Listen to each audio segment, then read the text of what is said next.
Bu yigitchamizni Payg'ambar alayhisalom tush ko'rganlar deb eshitdik-a? Ha. Tushingizni aytib berasizmi? Nima bo'lgan, aytingchi? Eski uy, yog'ochdan qurilgan uy. Eshigi oddiy, keyin esa assalomu alaykum Abdulaziz dedi. Keyin va alaykum deb salom berdim.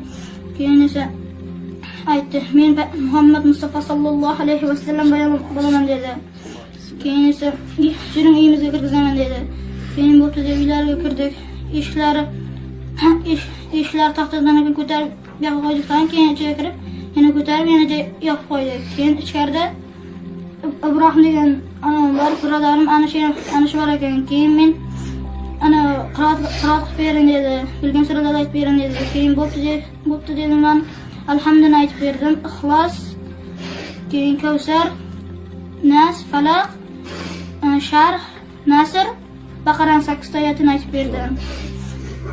Keyin Ibrohim aytib berdi, o'tam keyin uyim aytib berdi. Uni kelsa xatolar bor ekan. Uni keyin to'g'rilab keyin men ham Falaq surasidan Falaq bo'ladi ekan. Ana shuni men Falaq qo'yib shuni to'g'riladi. Keyin uylardan chiqqandan keyin yuring Abu Bakr roziyallohu anhu laqab beraman dedi. Keyin bo'pti deb ketayotganimizda yo'lda bitta masjid bor ekan. Masjidning oldida ko'chadan bor ekan. Bitta qora odam turibdi ekan. Keyin ana shu odam qo'l ko'targan ekan, payg'ambarimiz aytdi. Hazrat Bilol bo'ladi ana shu dedi. Keyin o'tib ketdi. Keyin Abu Bakr roziyallohu anhu laqab berdi.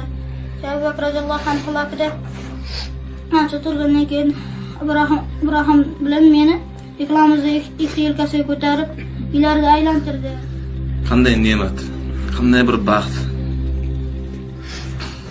Insonlar Payg'ambar alayhisalomni muborak diydorlarini ko'rish uchun qancha yillar, qancha Alloh taologa duolar qiladilar.